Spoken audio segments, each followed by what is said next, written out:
বালুরঘাটে BJP প্রার্থী বিদ্যুৎ রায়ের সমর্থনে বালুরঘাট বড় বাজারে প্রচারে নামলেন সুকান্ত মজুমদার।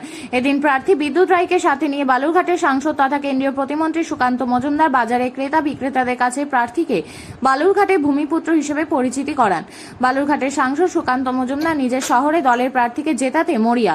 এদিন সাংবাদিকদের প্রশ্নের উত্তরে তিনি জানান, বালুরঘাটে তৃণমূল প্রার্থী বহিরাগত, সেখানে বিজেপি প্রার্থী ভূমিপুত্র।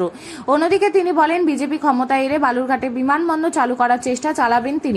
সাংবাদিকদের বিভিন্ন প্রশ্নের উত্তরে বাঙালিদের মাছ মাংস খাওয়া প্রশ্নে এসআইআর এর নামে বাদ যাওয়া প্রসঙ্গ সহ বিভিন্ন প্রশ্নের উত্তর দেন বালুরঘাটের বিজেপি সাংসদ তথা কেন্দ্রীয় প্রতিমন্ত্রী সুকান্ত মজুমদার। আমাদের প্রার্থী শ্রী বিদ্যুৎ রায়, তিনি একজন অ্যাডভোকেট, পড়াশুনো করেছেন হিলি হাই স্কুলে এবং তারপরে ত্রিমোহিনীতে বাড়ি এবং হিলি হাই স্কুলে পড়াশুনো। তারপরে যেহেতু ল কলেজ তখন এখানে ছিল না, উনি কলকাতায় পড়তে যান, আবার ল পাশ করার পর ফিরে এখানে চলে আসেন। অর্থাৎ পুরোটাই হচ্ছে ইন্ডিজেনাস বা বালুরঘাট তথা দক্ষিণ দিনাজপুর জেলার তিনি হচ্ছে ভূমিপুত্র। উল্টো দিকে তৃণমূল কংগ্রেস যাকে প্রার্থী করেছে তিনি কলকাতার বাসিন্দা, তিনি একসময় 5 বছর সাংসদ থেকেছেন এখানে।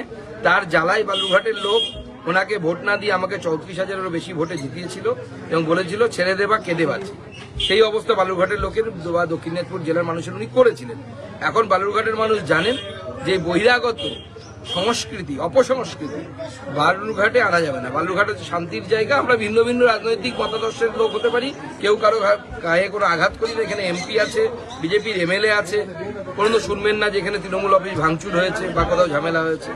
কিন্তু ভারতীয় জনতা পার্টি এই সংস্কৃতিকে টিকিয়ে রাখতে চায়, আর তৃণমূল এটাকে নষ্ট করছে। সর্বশেষ প্রশ্ন, পরিকাঠামোহীন ইউনিভার্সিটি, মেডিকেল কলেজ নেই, আত্রি ড্যাম ভেঙে রয়েছে, সর্বোপরি এখানে বহু পুরাতন এয়ারপোর্ট থাকলেও সেখানে বিমান চলাচল করছে না। এই সামনে কি বলবেন? আগামীতে যারাই সরকারে আসুন, আপনারা আসুন বা আপনি কি বলবেন? দেখুন, আমরা এলে পরে এই প্রত্যেকটি কাজ সময়সীমা বেঁধে দিয়ে হবে।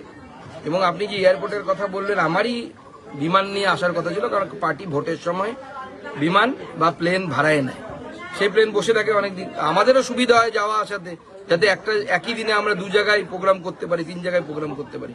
কিন্তু এই এয়ারপোর্ট এতদিন ধরে রাজ্য সরকারের আন্ডারে আছে। 1 টাকা দিয়ে এয়ারপোর্ট অথরিটি অফ ইন্ডিয়া রাজ্য সরকারকে দিয়ে দিয়েছে। রাজ্য সরকার এখন এমন অবস্থা করেছে, আপনি নিজের পয়সাতেও যদি কোনো ছোট প্লেন নিয়ে আসতে চান এখানে আপনি নামাতে পারবেন না, কারণ সমস্ত ফেসিলিটি শেষ হয়ে গেছে। আবার আমাদেরকে জিরো থেকে শুরু করতে হবে যখন সময় আসবে এবং ভারতীয় জনতা পার্টির সরকার তৈরি হবে, এবং আমি চালাবো। আমি এর আগেও বলেছি, তৃণমূল নেতাদেরকে, মুখ্যমন্ত্রীকেও বলেছি, এয়ারপোর্ট আমাকে আমার হাতে দিন, এয়ারপোর্ট অথরিটি অফ ইন্ডিয়ার হাতে দিন। 6 মাসের মধ্যে আমরা ছোট বিমান হলেও, সপ্তাহে 1 দিন 2 দিন হলেও আমরা চালাবো। সোশ্যাল মিডিয়ায় একটা ছবি ভাইরাল হয়েছে, সেটা হচ্ছে রাম মন্দিরের সামনে সেন্ট্রাল ফোর্স তাদের গাড়ি নিয়ে ভগবান শ্রীরামকে প্রণাম করে আসছেন এবং বাংলা এবং আসামের উদ্দেশ্যে। এটা নিয়ে কি বলবেন? দেখুন, যে কোনো হিন্দু রাম মন্দিরের সামনে দিয়ে যখন যাবে প্রণাম করবে, এটাই তো স্বাভাবিক। তৃণমূলের হিন্দুরা করবে কি করবে না, তৃণমূলের মুখ্যমন্ত্রী করবে কি করবে না, সেটা তাদের ব্যাপার। আমরা তো গেলে রাম মন্দিরের সামনে দিয়ে গেলে রাম মন্দিরে দাঁড়িয়ে প্রণাম করবো।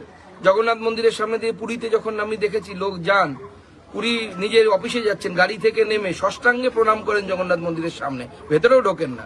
এটা তো হিন্দু সংস্কৃতির অঙ্গ। তো সিআইএসএফরা